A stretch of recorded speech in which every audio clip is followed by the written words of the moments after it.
Hey squad, welcome back, and if you're new here, welcome to the channel. Today I'm taking a look at how Tolkien handled Elven names, what information these names can give us, and how the simple process of naming his characters allowed him to create ever more meticulous lore in a uniquely organic way.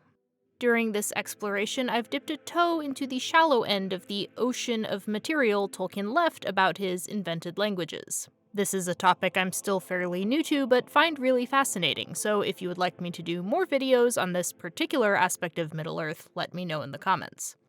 Tolkien made no secret of how his language creation fueled his world-building and fiction writing, and he gave the topic of names a special importance. The invention of languages is the foundation. To me, a name comes first, and the story follows. Speaking more generally, the way personal names are given and used in the real world can give a tremendous amount of insight into the languages and cultures that determine them. Names can communicate personal information, including a person's gender, their birth order, their appearance or personality, their family's hopes or predictions for them, the protection of certain powers, saints, or deities, the circumstances of their birth, and any ancestors or family members they might be honoring. Names also often include some element that gives information about your clan or family, which can include the first or family names of one or both parents. The form a name takes varies across cultures and languages. Modern English customarily lists two main names, a personal name, which is listed first, and a family name traditionally inherited from the father. Other languages invert this order. In some languages and cultures, it's traditional to list a surname from each parent along with the given name. Others include a form of one parent's personal name between the given name and family name. Again, depending on the culture, it may be expected that names will evolve over time. Friends, family members, and romantic partners will bestow nicknames. Legal name changes may occur due to changes in marital status, for example, or moving to a new country that records names differently. A person may acquire titles and honorifics commemorating achievements, and on some occasions a person may be given an official opportunity to choose a new or additional name. For example, as part of a religious ceremony or when a new monarch chooses a reigning name. Additional information is contributed by those who address the person being named, depending on which form of the name they choose. This can include the degree of intimacy with the person, the nature of their relationship, and where they stand relative to the person in the social hierarchy. In writing The Lord of the Rings, Tolkien took two distinct approaches to names and naming conventions. In most cases, Tolkien treated the names of mortal characters as if in translation, assigning names from real historical languages that he hoped would suggest the same cultural connotations in modern English as they would have to speakers of Third Age Westruun. This procedure perhaps needs some defense, Tolkien admitted in Appendix F. To present all the names in their original forms would obscure an essential feature of the times as perceived by the hobbits: the contrast between a widespread language, to them as ordinary and habitual as English is to us, and the living remains of far older and more reverent tongues.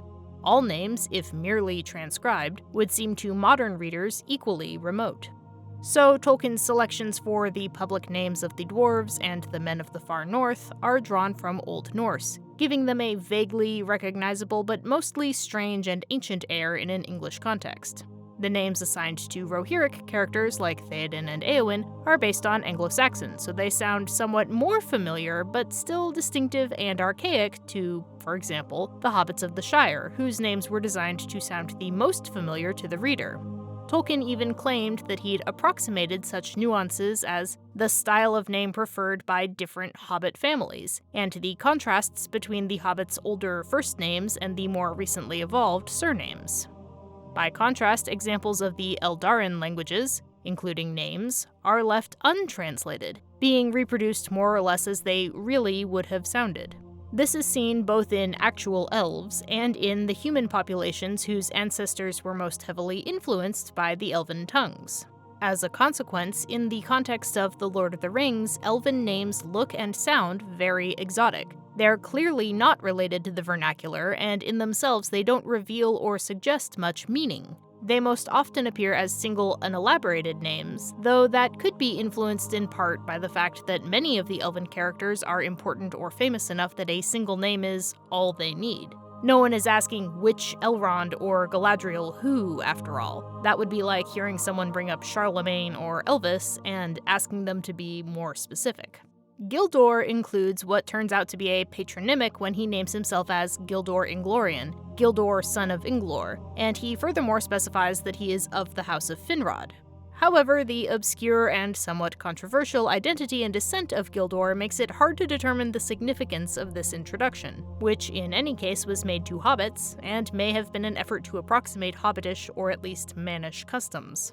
Other elves appear to have acquired some form of nickname or byname. Legolas is occasionally addressed as Legolas Greenleaf, and Círdan is called Círdan the Shipwright. However, it turns out that these are simply translations of the Sindarin names into Westron.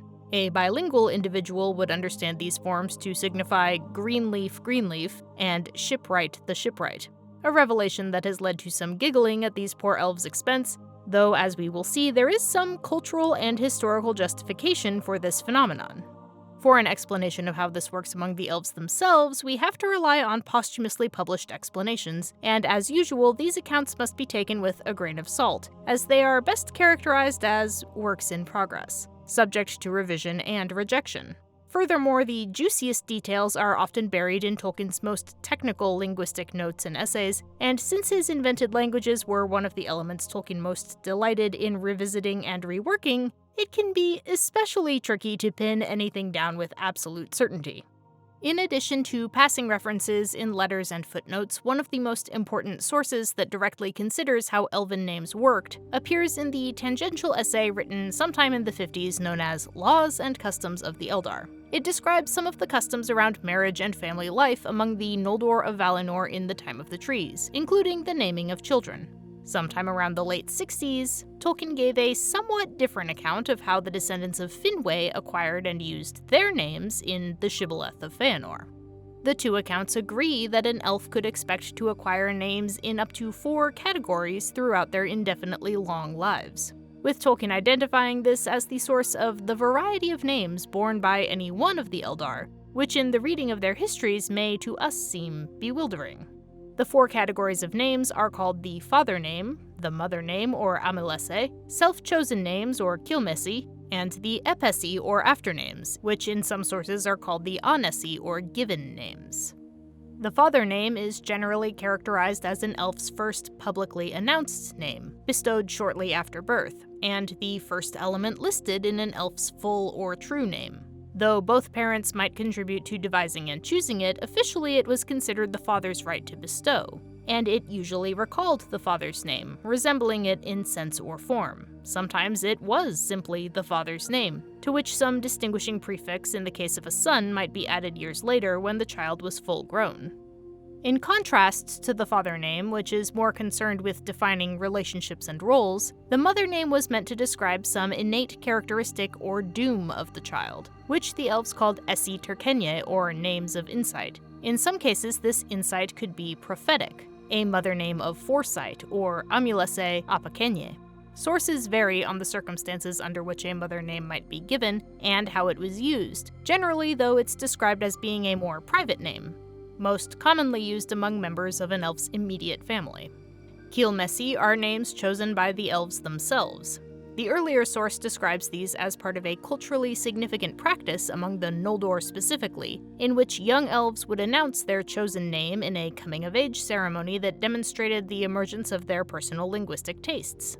Later essays, however, downplay the importance of Kilmesi, explaining that later some among the exiles gave themselves names as disguises or in reference to their own deeds and personal history. Though even here we continue to see several notable examples of elves who very deliberately chose to be known by something other than their expected parental names. Finally, there are the epesi, the various bynames, nicknames, and titles an elf might acquire throughout their life, which sometimes became more widely known than their original names. Galadriel, for instance, was named Artanis Nerwende by her parents, but is known in Sindarin as Galadriel, for it was the most beautiful of her names and, though as an epese, had been given to her by her lover, Teleporno of the Teleri, whom she wedded later in Beleriand. The last High King of the Noldor likewise is most widely known by his epese, Gil-galad, a reference to his shining armor. The form and meaning of the names themselves varied. The prophetic mother names or nicknames that commemorated a trait or deed were, of course, meaningful in some sense, though the meaningful elements were not always combined in the normal way. Other names, especially the oldest ones, either had no inherent meaning or had become divorced from them as languages changed over time. While father names in particular were often chosen to resemble the names of one or both parents, there are few examples of historical names being reused. Few examples among the elves, that is. Men were quite happy to mine the legends of the past for suitably thrilling names to bequeath to their children. In Laws and Customs of the Eldar, it's noted that in Elder times the chosen name, or second name, was usually freshly devised. It often had no previous significance. In later ages, when there was a great abundance of names already in existence, it was more often selected from names that were known, though a rejected footnote notes that this seldom occurs in the recorded histories of the elves. Later on, in a consideration of the identity of Glorfindel, Tolkien wrote, "This repetition of so striking a name, though possible, would not be credible. No other major character in the Elvish legends, as reported in The Silmarillion and The Lord of the Rings, has a name borne by another Elvish person of importance." More tellingly, Tolkien also concluded that acceptance of the identity of Glorfindel of old and of the Third Age will actually explain what is said of him and improve the story. One major point on which sources diverge is on the cultural importance of the mother names versus the self-chosen names. Laws and Customs of the Eldar was initially very clear that an elf's proper or true name consisted of the father name and the chosen name, with the mother name being an optional addition, considered a very special subcategory of aftername. However, the essay goes on to list ways in which the mother name might be elevated, either formally or practically, to the status of a true name. It could be listed immediately after the father name, for example, or it could be chosen by the individual as their Kilmesse. In the Shibboleth of Feanor, things go a step further by listing the father name and mother name as the core components of the true name, with the Kilmesse being relegated to an occasional practice among the exiled Noldor, making no mention of any ceremonial announcement or evidence of linguistic mastery. However, both texts do emphasize the cultural and personal importance names held among elves. In Laws and Customs of the Eldar, we hear the chosen names were regarded by the Noldor as part of their personal property, like, say, their rings, cups, or knives, or other possessions, which they could lend or share with kindred and friends, but which could not be taken without leave. The use of the chosen name, except by members of the same house, parents, sisters, and brothers, was a token of closest intimacy and love, when permitted. It was therefore presumptuous or insulting to use it without permission. The Shibboleth of Feanor describes several instances of names being given, chosen, and changed to mark cultural, political, and personal positions. The most well-known example is Feanor, or Finwe Feanaro. According to these essays, his father name was initially just Finwe, and he might have been known as Finweon or Finwe Minya until the distinguishing prefix Kuru was added. In any case, he preferred to go by his mother name Feanaro, which meant spirit of fire. As this name proved both metaphorically and literally true on multiple instances, it qualifies as a name of both insight and foresight. To make matters even more spicy, Finwe gave his name to all his later sons as well. This seems to have been an attempt to demonstrate that his first son by his first wife and his sons by his second wife were all equally important to him. But to the shock of absolutely no one who has a sibling, giving his sons the same name didn't do much to ease the intense rivalry between them. Feanor proceeded to stake further claim to the Finwe suffix by naming his eldest son Nelja Finwe, or Third Finwe, both asserting his place in the succession and symbolically invalidating Nolla Finwe's existence. Our fiery mad lad went on to use Finwe as the base for every single one of his subsequent children's father names. Perhaps unsurprisingly, all but one of his sons ended up preferring a form of their mother names instead. Not to be outdone, Feanor's half-brothers Nolla Finwe and Ara Finwe both worked the Fin element into the names of their firstborn sons. The terminal point of this insanity came after Finwe's unexpected murder. Suddenly, styling oneself as Finwe became not just a matter of personal choice, but tantamount to laying claim to the throne. Nolla Finwe started calling himself Finwe Nolla Finwe, and so enraged Feanor that it was no doubt one of the reasons for his treachery in abandoning Fingolfin and stealing away with all the ships. After Finwe's death in battle with Morgoth, Finrod started referring to his conveniently absent father as Finwe Ara Finwe, thus indicating that he would not recognize any claims his cousins might make to high kingship over the Noldor generally. In this way, both the sons of Indis eventually acquired the roughly Sindarinized names by which they would be best known in the histories of Middle-earth, Fingolfin and Finarfin. Thus, the multiplicity of Finns one encounters in reading the Silmarillion can be interpreted as a result of the political and familial unrest of the Noldor's ruling house. As this highly idiosyncratic account demonstrates, the sources that discuss names most extensively are also almost exclusively concerned with the practices of the Noldor during the time of the Two Trees. Little is known about the specific practices of other cultures.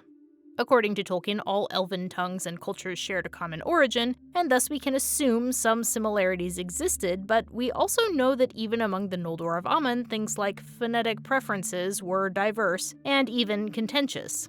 The Teleri and Vanyar evolved their own customs, and back in Beleriand, people weren't even speaking the same language anymore. In general, most of the Elven characters not born in Aman are known by a single name, though this could be explained as a lack of records rather than a difference in practice. It does seem that Epesi are fairly common, and they seem to work similarly to how they do among the Noldor. Beleg is known as Cuthalion, or Strongbow. Luthien famously acquires the Epese Tenuviel from her lover Beren. Elu Thingol is an interesting case. His original name, which must have been formed far back in the history of Elvish speech, is recorded to be Elwe. He later acquired the Anese Thindikolo, or Grey Mantle, because of his long silver-gray hair. As the tongue of the Elves of Beleriand changed, his name also evolved into its Sindarin form. Elwe became Elu, and Thindikolo became Thingol. Thingol indeed was the name most used for him by others, though Elu or Elu Thingol remained his right title in his own realm. Similarly to what we see in the case of Finwe, the name Elu almost becomes a kind of honorific prefix or title. It's also noteworthy that whether you attribute it to design or happenstance, most of Elu's descendants retain an El component in their names, just as Finwe's line is prone to, Finnishness. The character Maeglin provides another potential source of insight. According to the published version of his story, his Noldorin mother Arethel goes against her husband's wishes to secretly give him the Quenya name Lomian. His father Eol doesn't bestow the name Maeglin on him for several years after his birth, and the name he does give him is much more like an Anese or even an Amulese than the father names of the Eldar. Now, Eol's approach to family life is uniquely screwed up in several respects, and this unusual approach to naming children could be just another example of that. But it's tempting to suppose it could reflect an Avaran custom distinct from, yet related to, some of the recorded practices of the Noldor. A further confounding factor in all this is the Noldor's unexpected return to Beleriand after the death of the trees, which resulted in a chaotic and variable mingling of language and culture so that by the end of the First Age, trying to derive any generalizations about naming is basically impossible, at least based on the sources we have. At first, speakers of Quenya and Sindarin exerted a natural mutual influence, with the linguistically inclined Noldor finding it fairly easy to learn Sindarin. Its already widespread use became legally mandated when, upon learning of the kinslaying at Alqualonde, Thingol banned the use of Quenya in any realm that professed loyalty to him. Though it's unclear how stringently this could have been enforced outside the girdle of Melian, and the exiled Noldor were noted to continue speaking Quenya to each other in private. In any case, the Noldor had already largely adopted the use of Sindarin, even to the point of changing their names to Sindarin forms. This was done because of the sensitiveness of the Eldar to languages and their styles. They felt it absurd and distasteful to call living persons who spoke Sindarin in daily life by names in quite a different linguistic mode. It's this apparent distaste for using names that don't fit with whatever language is most commonly spoken, and the process of translation that creates a potential, though retroactive, justification for the use of forms like Círdan the Shipwright or Legolas Greenleaf. When Galadriel, who is fluent in Quenya, Sindarin, and Westron, sends a Westron message to Thranduil's son, she includes the name he was originally given by his family in the language they gave it, along with a translation of that name into the common speech of the day. And this must have been similar to how her Noldorin kin addressed each other during the early days of their sojourn in Beleriand. As you've probably noticed if you've made it this far, Tolkien took a lot of care to explain the names of his characters. Not only that, but he increasingly used the interplay of names, characters, language, and history as a source of added richness to pre-existing details of his imagined world. Christopher Tolkien observed, "In all my father's last writings, linguistic history was closely intertwined with the history of persons and of peoples, and much that he recounted can be seen to have arisen in the search for explanations of linguistic facts or anomalies." The importance Tolkien attached to this process, and the uniquely vivid accounts that stem from it, demonstrate how much his narrative creativity depended on his linguistic sensitivity. The care he gave to the words and names his characters used wasn't just a matter of verisimilitude or a compulsive need for consistency. It was a part of the very process of his subcreation. If you enjoyed this trek through some of the elements of Middle-earth's bewildering nomenclature, hit the like button, as though your click will forevermore define its fate, its character, and how others perceive it. Subscribe if you enjoy this kind of thing, and don't forget to comment if you're interested in Tolkien's languages specifically.